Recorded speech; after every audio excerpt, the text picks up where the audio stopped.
Hi guys. तो कैसे बताऊं। तो क्या हुआ, कुछ दिन पहले हम शादी में गए थे। ठीक है, यहीं से बहुत लोगों ने गेस कर लिया होगा क्या हुआ है। तो शादी में गए थे। ऑफ कोर्स शादी में बहुत सारे लोग थे, मतलब ज़्यादा नहीं थे, 20 लोग थे। और हम ही थे, वैसे तो 20 लोग तो हम ही हो गए थे। तो और बाकी वहाँ दूल्हा दुल्हन के अपने फैमिली मेम्बर्स। तो क्या हुआ, हम वहाँ पर गए और हमने वहाँ जमकर डांस करा, जमकर खाना खाना खाया, जमकर बातें करी, एक्सेट्रा एक्सेट्रा एक्सेट्रा एक्सेट्रा। फिर शादी खत्म हुई, हम रात को वापस आए। ठीक है ना, रात को वापस आ गए हम और रेस्ट करे थे घर में। रात को आए तो थक के सो गए। नेक्स्ट डे हुआ, ठीक है, अगला दिन हुआ, हम सो के उठे। मम्मा थोड़े से बीमार फील कर रहे थे। मेरी ग्रैंड मदर यानी मेरी नानी और मैं, हम दोनों ठीक थे। तो उन्होंने थोड़ा, उनको अलग सा अजीब सा बुखार टाइप फील हो रहा था, उनको ठीक फील नहीं हो रहा था। क्या हुआ, तो फिर टाइम बीता, एक दिन कट गया। नहीं कटा भी नहीं, मतलब आधा दिन। शाम हो रही थी, तो शाम को मैं सोने गया बिस्तर पे। मेरी मम्मा, इसी रूम की कहानी है, मेरी मम्मा यहाँ नीचे सो रहे थे और मैं यहाँ ऊपर सो रहा था और नानी भी सो रहे थे यहाँ पर इसी कमरे में। और क्या हुआ, सो के उठ के हमारी आँख खुली। मैं को बहुत बुखार टाइप फील हो रहा था, पता नहीं क्या हुआ। सोने से पहले मैं ठीक था, सोने के बाद जब मैं उठा तो मेरे को बहुत गंदा फील हो रहा था, बीमार फील हो रहा था। मैं बहुत ठीक फील नहीं कर रहा था। और तब मैंने मम्मा को बोला कि मम्मा मैं ठीक फील नहीं कर रहा हूँ, मैं काफ़ी सुस्त हो गया हूँ, मेरे को मतलब बुखार टाइप फील हो रहा है, मैं अंदर से ठीक नहीं महसूस कर रहा हूँ ना। तो नानी ठीक थे, नानी को कोई इश्यूज़ नहीं थे, वो तो एकदम ठीक थे। नहीं, नानी को भी थे इश्यूज़, उनको भी बुखार फील हो रहा था। फिर मम्मा को टेंशन होगी कोरोना को लेके, जो पैंडमिक चल रहा है। तो धीरे धीरे टाइम बीता, उनकी तबीयत और ख़राब होते गई। और पहले मम्मा ने बोला था कि वो हॉस्पिटल नहीं जाएंगे, क्यों ना वहाँ पर बहुत सारे भीड़ भाड़ वगैरह होती है, कोरोना वगैरह। तो नानी या फिर मेरी मम्मा, उन दोनों में से किसी ने भी वैक्सीन नहीं लगाई थी, जो कि सबसे नेगेटिव पॉइंट था। वैक्सीन लगा दो यार, अगर तुमने अभी तक नहीं लगाई है तो अपॉइंटमेंट लो और वैक्सीन लगाओ। ये देश में बनी वैक्सीन है, ये तुम्हारी मदद करेगी इम्यूनी सिस्टम, हाँ जो भी बोलते हैं वो, इम्यूनी सिस्टम बनाने में आपकी मदद करेगी। तो क्या हुआ, बैक टू द स्टोरी। तो क्या हुआ, प्लीज़ डोंट जज दैट, मैं चलते हुए कहानी सुना रहा हूँ, क्योंकि मेरा जैसे इमोशन बनता है मैं वैसे ही जैसे मेरे को ठीक लगता है, ठीक है ना, आप बस सुनो। तो क्या हुआ, मम्मा हॉस्पिटल नहीं जाना चाहते थे, यहाँ पर वो और बीमार हो रहे थे और मैं भी बीमार हो चुका था और नानी ठीक थे। फिर रात गुजरी और फिर अगला दिन आया। अगले दिन हम और मम्मा और बीमार हो गए, मैं भी थोड़ा और बीमार हो गया, नानी तब भी ठीक थे। तो मम्मा ने बोला कि बेड चेंज कर लेते हैं। मेरे को बेड से हटा के नीचे ज़मीन में सुलाया। मम्मा भी यहाँ सो रहे थे, मैं यहाँ था, और नानी इस वाले बेड पे सो रहे थे। तो क्या हुआ, नहीं नानी बेड पे ही सो रहे थे। और फिर क्या हुआ, अगला दिन हुआ, तबीयत बहुत ख़राब हो चुकी थी। तो मम्मा ने डिसाइड करा कि वो हॉस्पिटल जाएंगे और देखेंगे, चेकअप कराएंगे कि क्या हो चुका है। गए, वो हॉस्पिटल गए। वहाँ पर वो शाम को आए, बीच में मैंने कॉल भी करी क्या हुआ, उन्होंने बोला सब कुछ ठीक है। और तब वो आए, आते ही उन्होंने पता नहीं एक्सचेंज करके अपना रूम और डाल दिया उस साइड के कमरे में। और नानी को भी अलग करके नानी को उस कमरे में रख दिया और मेरे को इस कमरे में, मतलब सबका अलग अलग कमरे कर दिए, सेपरेट कर दिया। मेरे को क्वेश्चन आया दिमाग में कि मम्मा ऐसा क्यों करे। मम्मा ने तो फ़ोन में बोला था कि ठीक है सब कुछ। मैंने मम्मा से पूछा क्या हुआ मम्मा, आप ऐसे सेपरेट वगैरह क्यों करें। ये जैसे ही मैं पूछता उससे पहले उनको फ़ोन आया जिसमें उन्होंने बोला कि नहीं, मेरे पापा का फ़ोन आया उनको और उन्होंने बोला कि वो कोरोना पॉजिटिव है। मैंने जब सुना मेरा दिमाग चकरा गया। मैं हैरान हो गया कि क्या बोला मम्मा ने। तो मैंने मम्मा से पूछा कि क्या हुआ, कोरोना पॉजिटिव आया। उन्होंने बोला यस। और तब मैंने वो डिसाइड कर लिया कि अब तो सेपरेट हो जाना है। तभी मैं अभी बीमार फील कर रहा था, मतलब मैं भी हूँ। और तब नानी की भी तबीयत ख़राब हो गई थी उतने टाइम तक जितने को हॉस्पिटल से आए, वो भी ठीक फील नहीं कर रहे थे तब। अब हम सब अलग अलग हैं और फिर दवाइयाँ खा रहे हैं और अभी प्रेजेंट चल रहा है। तो मम्मा अभी भी उस कमरे में शिफ्ट है और इस कमरे में नानी शिफ्ट है और मैं इस कमरे में शिफ्ट हूँ। ठीक है, सब अकेले अकेले सो रहे हैं, खा रहे हैं वगैरह वगैरह। फिर खबर फैल गई, सबको पता लग गया कि हम कोविड-19 पॉजिटिव है। सबके कॉल आने लग गए कि क्या हुआ ऐसे वैसे वगैरह वगैरह वगैरह। और सब हैरान हुए, सब ने एडवाइसेस दी, सब ने मतलब बोला भी कि मैं आता हूँ मदद करने, हम आते हैं वगैरह वगैरह। मतलब अपनी पूरी कोशिश करी और साथ में ये भी बोला कि डरने की कोई ज़रूरत नहीं है, ऐसा वगैरह कुछ नहीं है, ऐसा कुछ। तो मतलब हमारे को पॉजिटिविटी दी। तब टाइम बीता, मामू को पता चला, मेरे मामू को पता चला कि ऐसा ऐसा हो चुका है। मामू ने मम्मा को बोला, मामू शिमला में रहते हैं, तो उन्होंने बोला मम्मा को कि मैं आता हूँ मदद करने खाना वगैरह। तो मम्मा ने मना कर दिया कि नहीं, सोएगा कहाँ वगैरह वगैरह वगैरह वगैरह।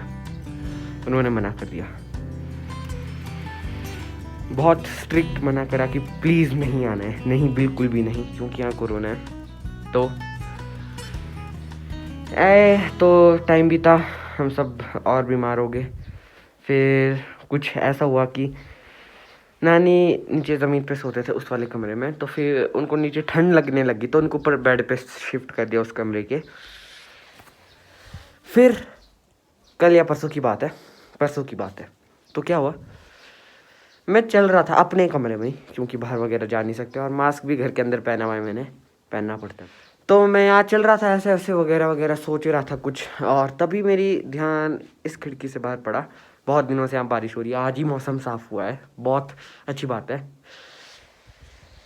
तो बारिश हो रही थी परसों, मेरे नज़र यहाँ से नीचे पड़ी। यहाँ से नीचे एक आपको सड़क दिखेगी, एक सेकंड ज़रा। एज यू कैन सी, ये जो सड़क आपको दिख रही है, इसके इस वाले पाथ पे, ये जो आगे से नहीं आ रहा है, ये वाला पाथ, ये जो वाला पाथ है, इस पे मेरे को एक स्कूटर सा चलता हुआ दिखा, स्कूटर। तो क्या है, मेरे मामू शिमला से गांव तक कभी कभी जब उनका मन करे तो स्कूटर में आते हैं। स्कूटर, सोचो, शिमला से यहाँ गांव बहुत दूर है यहाँ से वहाँ, और बीच में मेटल रोड भी नहीं है। तो वो जो स्कूटर था वो कहीं से आ रहा था बारिश में तेज़। मेरे को ऐसा फीलिंग सी हुई कहीं ये मामू तो नहीं है। मैंने मम्मा को बोला कि नीचे एक स्कूटी है और वो स्कूटी का रंग वैसा ही है जैसे मेरे मामू के पास है। तो मम्मा ने बोला नहीं, वो नहीं होंगे। मम्मा को भी थोड़ा संकोच था कि कहीं वही तो नहीं है, तब भी उन्होंने बोला नहीं है। एंड गैस व्हाट, आधों ने तो गैस कर भी लिया है। वो मामू निकले, मामू आए, मम्मा हैरान हुए। मैंने बोला मम्मा को, देखा, मैंने कहा था ना कि मामू ही है। मेरे को लगा जैसे कि मैंने सोचा था कि मम्मा मामू को गुस्सा करेंगे कि वो क्यों आए हैं। ऐसा कुछ नहीं हुआ, उल्टा उन्होंने थैंक यू बोला कि वो आए मदद करने। मामू एक स्प्रे लेके आए, स्प्रे, ठीक है ना, हाँ ये वाली स्प्रे, ठीक है ना, ये स्प्रे लेके आए मामू। और पूरे कमरे में सारे कमरे, पूरे घर में उससे स्प्रे कर लिया। उसके अंदर एक ऐसी दवाई थी वो जो 10 से 20 मिनट नहीं, 10 से 20 सेकंड लेती है सारे कीटाणु को मारने में। बहुत पावरफुल दवाई उन्होंने वहाँ से लाई। उफ यार, इस मास्क में मतलब सांस नहीं आती ना, N95 है तो इसके बिना बोलता हूँ। तो पूरे में उन्होंने छिड़काव करा और फिर सारा सब कुछ गीला हो गया, मेरा बिस्तर भी गीला हो गया। लेकिन उनके आने से कुछ टाइम पहले उन्होंने सबको बोला था स्टीम। हाँ, तुम भी, अगर आपकी फैमिली में कोई भी फैमिली मेम्बर या आप खुद या आपके दोस्त, कोई भी रिलेटिव्स, कोई भी अगर किसी को भी अगर कोई से जूझ रहा है कोरोना पैंडेमिक से, तो उनको बस मैं एक ही चीज़ कहूँगा, स्टीम लेना आप। Steam is the best thing. Medicine भी ले सकते हैं आप, और स्टीम सबको पता है कि कैसे लेते हैं। मेरा स्टीमर भी यहीं कहीं था, यहाँ नहीं है, ये रहा मेरा स्टीमर। तो स्टीम लेना। अगर आपके पास स्टीमर नहीं है तो कोई बात नहीं, आप नॉर्मल हमारा देसी स्टाइल, आप एक बाउल लेना बड़ा सा, उसको गैस पे उसमें पानी रखना और उसको उबलने देना बहुत ज़्यादा। फिर जैसे उबल जाए, आपने ऊपर टावल लेके मुंह डुबा के सांस नाक से ले बहुत अंदर तक और मुंह से छोड़े। इस तरह आपके अंदर के जो वो कोरोना है उसमें बहुत इफ़ेक्ट पड़ता है और आप बहुत जल्दी रिकवर होते हैं। तभी मैं अभी सबसे ज़्यादा रिकवर मैं ही हूँ। और बाकी मम्मा वगैरह अभी भी थोड़े बीमार चल रहे हैं, नानी कुछ ज़्यादा ही बीमार हो चुके हैं। स्टीम नॉन स्टॉप अगर आप लेंगे, मतलब हर 1 घंटे बाद, मैं तो सजेस्ट करूँगा हर 1 घंटे बाद आप स्टीम लें, क्योंकि steam is the best thing to fight with from this corona virus. And लेकिन ऐसी नौबत आने ही मत दो, पहली बात आने ही मत दो। हमने भी ऐसी गलती करी। मैंने बहुत वीडियोस में बोला कि सोशल डिस्टेंसिंग, मास्क है ज़रूरी, हैंड सैनिटाइज़र, लेकिन हाँ, मैंने पूरी उसमें जर्नी में कहीं भी मास्क नहीं उतारा। जब मैं शादी में गया था मैंने हैंड सैनिटाइज़र भी यूज़ करा, और लेकिन खाना खाने के लिए मास्क उतारना ही पड़ता है, और वहाँ भीड़ भी बहुत थी यार। और मैं सोशल डिस्टेंसिंग करने की भी कोशिश करी, पर जितना मुझसे हो पाया उतना मैंने करा। खैर, ये मैंने तो सारे वो प्रिकॉशंस ली, ये मम्मा से आया मेरे को। मम्मा ने शायद नहीं ली होगी और मैंने उनको नोटिस नहीं करा। ओहो, गलती कर दी एक तरह से। Anyways, back to the script. Steam लेना। तो मामू आए, स्प्रे कर दी पूरे घर में, सब कुछ गीला कर दिया, मेरा बिस्तर गीला कर दिया। फिर कोई बात नहीं, अंदर से वो सूखा हुआ था, कुछ टाइम लगा, सूख गया बिस्तर। फिर हम सोए। फिर अगले दिन भी उन्होंने स्प्रे करी, उसके अगले दिन भी स्प्रे करी, और अब हम प्रेजेंट में हैं अभी। तो सब स्प्रे कर दी। फिर उन्होंने खाना बनाना शुरू करा। वो पार्क किचन में सोए, हमारे लिए आए इतने दूर से स्कूटर में। आई डोंट नो स्कूटर में क्यों आए, गाड़ी में भी आ सकते थे। वो इतने दूर से शिमला से लेके गांव तक, बीच में खराब रास्तों के साथ, ऊपर से बारिश, स्कूटी में है वो, वाह। फिर आए एंड हम सबकी मदद करी। फिर टाइम बीता, हम ठीक हो गए, रिकवर हो गए उनके आने से। एक तो वैसी खुशी की कोई आया हमारे लिए, तो रिकवर हम हुए। उन्होंने हमारे लिए खाना बनाया, और हम सबको सेपरेट, तो हम वैसे ही थे सोशल डिस्टेंसिंग में। और तब हम सब ठीक होते रहे। उन्होंने हमारे को और टिप्स दी, और देखा भी हम ठीक स्टीम ले रहे हैं वगैरह वगैरह। तो पता चला कि हम गलत स्टीम ले रहे हैं। जी हाँ, तो स्टीम लेने का भी एक मोशन होता है, मतलब एक स्टाइल होता है। तो अभी वीडियो ख़त्म नहीं हुई है। मैं उन लोगों का नाम लेने जा रहा हूँ, उन लोगों को थैंक यू करना चाहता हूँ जिन्होंने हमारे को फ़ोन करा, हमारी मदद करी, हमारे को मोटिवेट करा और हमारी मदद करी इस पैंडमिक से। तो उन सब की भी मैं नाम लेना चाहूँगा, साथ में थैंक यू बोलना चाहूँगा उन सबको।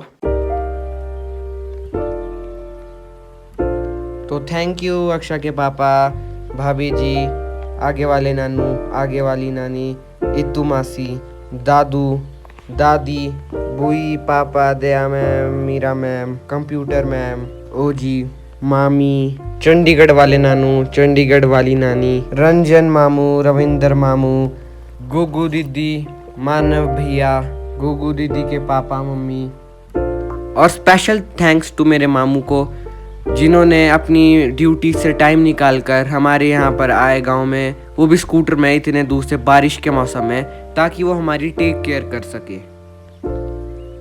और सबको थैंक यू जिन्होंने भी हमारे को मॉरली सपोर्ट करा है और हमारी मदद करी है। एंड बाकी मैं आपसे मिलता हूँ नेक्स्ट वीडियो में, तब तक के लिए bye. If you found the one, you should never give her up. I think it's the way life changes when in love, yeah.